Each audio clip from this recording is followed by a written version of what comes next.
Hi friends, welcome to Deepika reviews. Lakshmi నివాసం upcoming ఎపిసోడ్లో ఏం జరగబోతుందో తెలుసుకోవాలనుకుంటున్నారా? అయితే ఛానల్ను సబ్స్క్రైబ్ చేసుకొని సపోర్ట్ చేయడం మర్చిపోకండి. జానుకి ఇంట్లో ఉన్న మూడో వ్యక్తి గురించి తెలిసిపోయిందా ఏంటి అని చెప్పి జయనందన్ మనసులో అనుకుంటూ ఉంటాడు. తెలిసిపోయింది సార్ అని చెప్పి జాను అంటుంది. ఇక జయనందన్ షాకింగ్గా జాను వైపు చూస్తూ ఉంటాడు. అవును సార్, విశ్వ ఎట్టి పరిస్థితుల్లో అబద్ధం చెప్పడు. మీరు మెసేజ్ పెట్టలేదు అంటున్నారు. నేను మెసేజ్ పెట్టలేదు. మన ఇద్దరం కాకుండా మెసేజ్ నా ఫోన్ నుంచి ఎలా వెళ్ళుంటుంది? ఖచ్చితంగా మూడో వ్యక్తి ఎవరో నా ఫోన్ నుంచి విశ్వకి మెసేజ్ పెట్టుంటారు అని చెప్పి జాను అంటుంది. జాను, విశ్వ అబద్ధం చెప్తున్నాడేమో అని చెప్పి జయనందన్ అంటాడు. లేదు సార్, విశ్వ అబద్ధం చెప్పడు చెప్పడు చెప్పడు అని చెప్పి జాను అంటుంది. సరే జాను, అనవసరంగా నువ్వు డిస్టర్బ్ అవ్వకు, నీ ఆరోగ్యం పాడవుతుంది. రా జాను, వెళ్ళి పడుకుందాం అని చెప్పి జయనందన్ అంటాడు. ఇక జాను జయనందన్తో కలిసి వెళ్తూ ఉంటే, ఎట్టి పరిస్థితుల్లోనూ ఆ విశ్వగాడు అబద్ధం చెప్పాడని నిరూపిస్తాను. నీ ముందు ఆ విశ్వగాడిని తప్పు చేసిన వాడిగా నిరూపిస్తాను. నీకు ఆ విశ్వకి మధ్య ఉన్న ఫ్రెండ్షిప్ని కట్ చేస్తాను జాను. నీకు ఇక మీదట నాపై ఎవరూ కూడా అనుమానం వచ్చేలా చేయకుండా చేస్తాను అని చెప్పి జయనందన్ మనసులో అనుకుంటూ ఉంటాడు. ఇక జాను వెళ్ళి పడుకుంటుంది. జయనందన్ ఇక ఇవన్నీ ఆలోచించుకుంటూ నిద్రపోతూ ఉంటాడు. ఇక మరోవైపు లక్ష్మి, ఏమండి, ఎలాగండి 24 గంటల్లో మనం ఫోన్ ఇవ్వకపోతే మనల్ని అరెస్ట్ చేస్తానని పోలీసులు చెప్తున్నారు కదండి, ఇప్పుడు ఎలా అండి, అసలు ఫోన్ ఏమై ఉంటుంది అని చెప్పి లక్ష్మి అంటూ ఉంటుంది. అదే అర్థం కావట్లేదు లక్ష్మి, ఫోన్ తీసుకొచ్చి ఇంట్లోనే పెట్టాను. ఇంట్లోకి కొత్త వాళ్ళు ఎవరూ రాలేదు, అలాంటప్పుడు ఇంట్లోకి తెచ్చిన ఫోన్ ఎలా మాయమవుతుంది అని చెప్పి సేనయ్య అంటూ ఉంటాడు. మావయ్య గారు, బాగా గుర్తు చేసుకోండి, ఇంకెక్కడైనా ఫోన్ పెట్టారా అని చెప్పి వాణి అడుగుతూ ఉంటుంది. నాకు బాగా గుర్తుందమ్మా, ఫోన్ తీసుకొచ్చి ఇక్కడే పెట్టాను అని చెప్పి సేనయ్య చెప్తూ ఉంటాడు. డౌటే లేదు, అనుమానమే లేదు, ఖచ్చితంగా ఆయన నిన్న నేను వచ్చినప్పుడు ఏదో దాచిపెడుతున్నట్టు అనిపించింది. ఆయన ఫోన్ తీసుకొని దాచిపెట్టి ఉంటారు. ఆయన రూమ్ వెతికితే ఆయన దగ్గర ఫోన్ ఉందేమో తెలిసిపోతుంది అని చెప్పి వాణి మనసులో అనుకుంటుంది.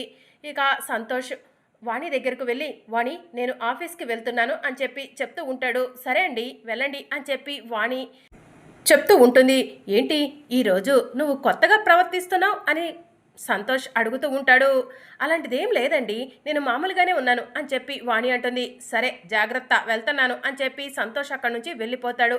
అమ్మయ్య, ఈయనైతే ఇంట్లో నుంచి బయటకు వెళ్ళిపోయారు. ఇప్పుడు ఆ ఫోన్ ఇంట్లో ఉందో లేదో వెతకాలి. ఆయన రూమ్ వెతికి ఇంట్లో ఫోన్ ఉంటే కనుక ఆ ఫోన్ని తీసుకెళ్లి పోలీసులకు అప్పచెప్పాలి, లేదంటే మామయ్య గారిని పోలీసులు అరెస్ట్ చేస్తారు అని చెప్పి వాణి మనసులో అనుకొని రూమ్లోకి వెళ్ళి రూమ్ అంతా కూడా వెతుకుతూ ఉంటుంది. రూమ్లో ఎక్కడా ఫోన్ కనిపించదు. ఫోన్ ఈయన తీయలేదా, ఈయన అని నేను అనవసరంగా అపార్థం చేసుకుని అనుమానిస్తున్నానా అని చెప్పి వాణి మనసులో అనుకుంటుంది. ఎందుకైనా మంచిది, మరొకసారి రూమ్ వెతుకుదాం అని వాణి రూమ్ వెతుకుతూ ఉండగా బెడ్ ఎత్తి చూడగానే బెడ్ కింద ఫోన్ కనిపిస్తుంది. ఫోన్ కనిపించగానే, ఈ ఫోన్ ఏంటి ఇక్కడుంది, ఈ ఫోనేనా ఆ పోలీసులు వచ్చి మావయ్య వాళ్ళను అడిగింది, ఈ ఫోన్ తీసుకెళ్ళి మావయ్యకు చూపిస్తే నిజమేంటో తెలుస్తుంది అని వాణి మనసులో అనుకొని ఫోన్ తీసుకొని సేనయ్య లక్ష్మిల దగ్గరికి వెళ్ళి, మావయ్య, ఈ ఫోన్ కోసమేనా మీరు వెతుకుతుంది అని చెప్పి అడుగుతూ ఉంటుంది. అవునమ్మా వాణి, ఈ ఫోన్ ఎక్కడ దొరికింది అని సేనయ్య అడుగుతూ ఉంటాడు. మావయ్య, ఈ ఫోను అక్కడే కింద పడిపోయింది, మీరు చూసుకున్నట్టు లేరు అని చెప్పి వాణి చెప్తూ ఉంటుంది. అయ్యో, ఈ ఫోను అక్కడే ఉందా, ఇందాకలా పోలీసులు వాళ్ళు వచ్చినప్పుడు దొరికితే బాగుండేది, వాళ్ళకు ఇచ్చేసేవాళ్ళం. దీన్ని మన దగ్గరే ఉంచుకోవటం వల్ల వాళ్ళు మనల్ని అనరాని మాటలు అన్నారు అని చెప్పి లక్ష్మి అంటుంది. తప్పు చేయనివాడు ఎప్పుడూ కూడా శిక్ష పడటానికి ఆ దేవుడు కూడా ఒప్పుకోడు లక్ష్మి, అందుకే ఫోను ఇంట్లోనే దొరికింది. ఈ ఫోన్ను పోలీసులకు అప్పచెప్తే మనకి సగం భారం దిగిపోతుంది అని చెప్పి సేనయ్య అంటాడు. పదండి, వెళ్ళి ఫోన్ని పోలీసు వాళ్ళకు అప్పచెప్పొద్దాము అని చెప్పి లక్ష్మి అంటుంది. మావయ్య, అత్తయ్య, మీరు ఇక్కడే ఉండండి, నేను వెళ్ళి ఇచ్చొస్తాను అని చెప్పి వాణి అంటుంది. నువ్వెందుకులేమ్మా పోలీస్ స్టేషన్కి, ఆడపిల్లవి, మేము వెళ్ళి ఇచ్చేసి వస్తాం అని సేనయ్య చెప్తూ ఉంటాడు. సరే మావయ్య అని చెప్పి వాణి అంటుంది. ఇక సేనయ్య లక్ష్మి ఇద్దరు కూడా పోలీస్ స్టేషన్కి బయలుదేరుతూ ఉంటారు. అప్పుడే పోలీస్ వాళ్ళు ఎదురు వచ్చి, ఏంటి ఎక్కడికి బయలుదేరారు, ఇల్లు వదిలి వెళ్ళిపోదాం అనుకుంటున్నారా ఏంటి అని చెప్పి లేడీ పోలీస్ ఆఫీసర్ అడుగుతూ ఉంటుంది. మేడం, మేము డబ్బుకి కక్కుర్తి పడే వాళ్ళం కాదు, పరువు గౌరవానికి విలువిస్తాము, ఆత్మాభిమానంతో బ్రతికే వాళ్ళము, అలాంటి మమ్మల్ని మీరు అనరాని మాటలు అన్నారు.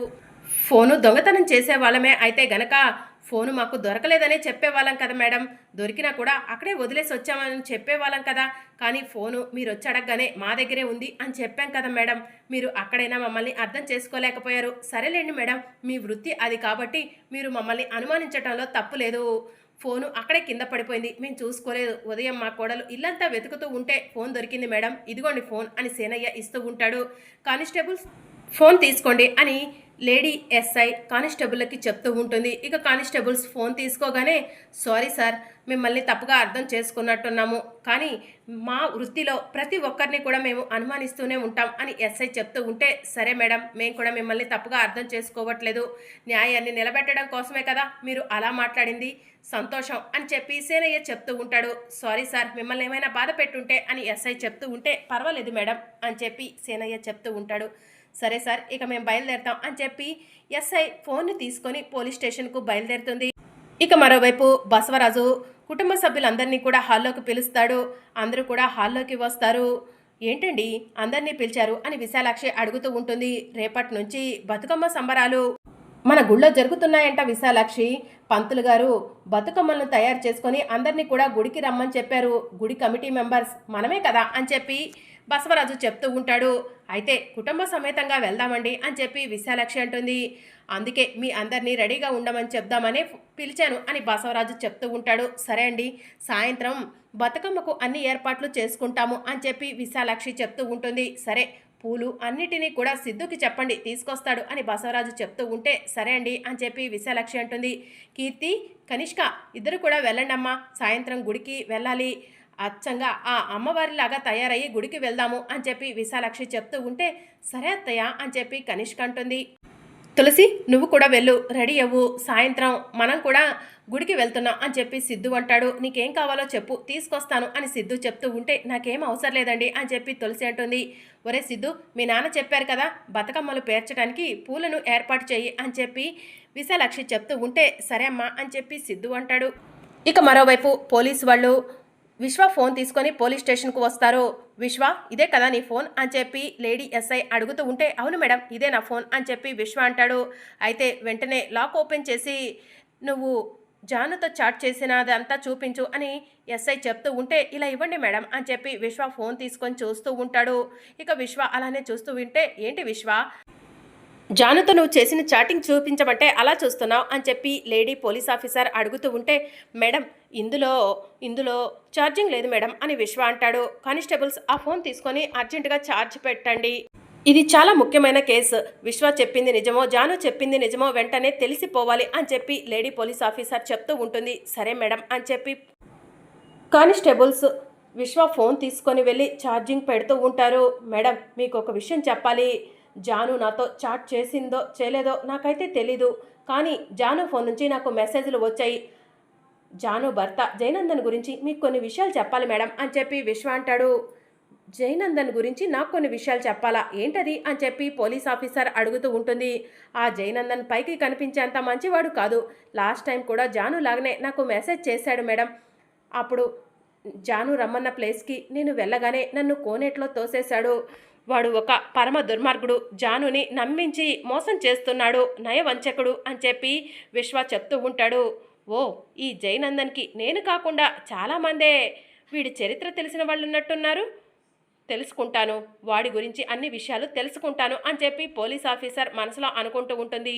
నువ్వు చెప్పింది కూడా కరెక్టే, జాను ఫోన్ నుంచి మెసేజ్ వచ్చింది. జాను కాదు అంటే తన హస్బెండ్ జయనందనే మెసేజ్ చేసి ఉంటాడు. తెలుసుకుంటాను, అన్ని విషయాలు త్వరలోనే తెలుసుకుంటాను అని లేడీ పోలీస్ ఆఫీసర్ విశ్వాకి చెప్పి అక్కడి నుంచి వెళ్ళిపోతుంది. ఇక మరోవైపు బసవరాజు కుటుంబం అంతా కలిసి బతుకమ్మలను తీసుకొని గుడి దగ్గరకు వెళ్తారు. పంతులు గారు బసవరాజు వాళ్ళని చూడగానే, బసవరాజు గారు మీరు కుటుంబ సమేతంగా వచ్చినందుకు చాలా సంతోషంగా ఉంది. చాలామంది భక్తులు బతుకమ్మలను తీసుకొని వచ్చారు. ఇక్కడ ఆట పాట అన్నీ కూడా ఉన్నాయి బసవరాజు గారు అని చెప్పి పంతులు గారు చెప్తూ ఉంటారు.